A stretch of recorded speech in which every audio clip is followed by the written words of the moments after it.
Darshan ರಂಥ number 1 hero ಸುಮ್ಮನೆ ಕೂತ್ರೆ ಅವರಿಗೆ ಮಾತ್ರ ಅಲ್ಲ, ಇಡೀ ಚಿತ್ರರಂಗಕ್ಕೆ ನಷ್ಟ ಗ್ಯಾರಂಟಿ. ಈ ಹಿನ್ನೆಲೆಯಲ್ಲಾದರೂ ಬಾಸ್ ಇಮಿಡಿಯೇಟ್ ಆಗಿ ಬಣ್ಣ ಹಚ್ಚಲೇಬೇಕಿರುವ ಅನಿವಾರ್ಯತೆ ಇದೆ. ಹೀಗಾಗಿ ಅವರನ್ನ ಜೈಲಿಂದ ಬಿಡುಗಡೆ ಮಾಡಬೇಕು ಅನ್ನುವುದು ಅಭಿಮಾನಿಗಳ ಬಹುದೊಡ್ಡ ಆಸೆ. ಆದರೆ ಆ ಕಾಲಕ್ಕೆ ಕರುನಾಡು ಯಾವತ್ತು ಸಾಕ್ಷಿಯಾಗಲಿದೆ ಅನ್ನೋದು ಇನ್ನೂ ಗೊತ್ತಿಲ್ಲ.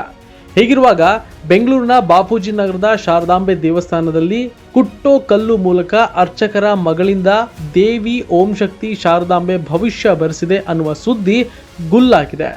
ದರ್ಶನ್ ಯಾವಾಗ ಬಿಡುಗಡೆ ಆಗ್ತಾರೆ ಎಂದು ದೇವಸ್ಥಾನದ ಅರ್ಚಕರೇ ದೈವದ ಮೊರೆ ಹೋಗಿರುವ ಘಟನೆ ನಡೆದಿದೆ ಎಂಬ ಮಾತು ವೈರಲ್ ಆಗ್ತಾ ಇದೆ.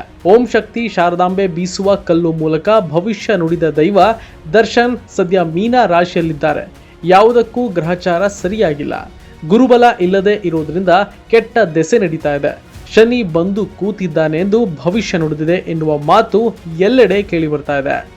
ಇನ್ನು ಬೆಂಗಳೂರಿನಲ್ಲಿರುವ ರಾಜರಾಜೇಶ್ವರಿ ನಗರದ ದರ್ಶನ್ ನಿವಾಸಕ್ಕೆ ವಾಸ್ತು ದೋಷ ಇದೆ, ಮನೆಯ ಮೂಲೆಯೇ ಸರಿಯಿಲ್ಲ.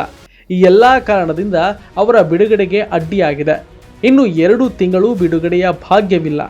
ಬಳಿಕ ಜೈಲಿನಿಂದ ಹೊರಬರಲಿದ್ದಾರೆ ಎಂದು ದೈವ ಭವಿಷ್ಯ ನುಡಿದಿದೆ ಅನ್ನುವುದು ದರ್ಶನ್ ಅಭಿಮಾನಿಗಳ ಪಾಲಿಗೆ ಸದ್ಯದ ಬ್ರೇಕಿಂಗ್ ನ್ಯೂಸ್. ಅಂದಹಾಗೆ ಇವತ್ತಿಗೆ ಅಭಿಮಾನಿಗಳ ಪಾಲಿನ ನೆಚ್ಚಿನ ದಾಸ ಜೈಲು ಪಾಲಾಗಿ 2 ತಿಂಗಳಾಯಿತು. ಇನ್ನು ಕೊಲೆ ಪ್ರಕರಣ ಸಂಬಂಧ ಚಾರ್ಜ್ ಶೀಟ್ ಸಲ್ಲಿಕೆ ಮಾಡಲು ಪೊಲೀಸರಿಗೆ 90 ದಿನಗಳ ಕಾಲಾವಕಾಶ ಇರುತ್ತೆ.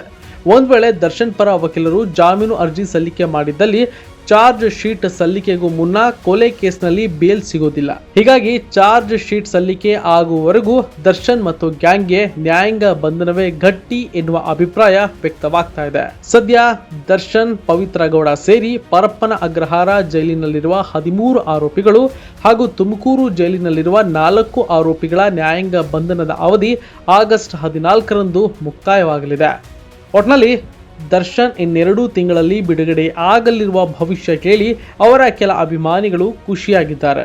ಇನ್ನು ಕೆಲವರು ದರ್ಶನ್ ವಿರುದ್ಧ ಅನೇಕ ಸಾಕ್ಷ್ಯಗಳಿದ್ದು ಯಾವುದೇ ಕಾರಣಕ್ಕೂ ಸದ್ಯಕ್ಕಂತೂ ಹೊರಬರಲು ಸಾಧ್ಯ ಇಲ್ಲ, ದರ್ಶನ್ಗೆ ಜಾಮೀನು ಸಿಗುವುದು ಅಷ್ಟು ಸುಲಭವಿಲ್ಲ ಎನ್ನುವ ಅಭಿಪ್ರಾಯ ವ್ಯಕ್ತಪಡಿಸ್ತಾ ಇದ್ದಾರೆ.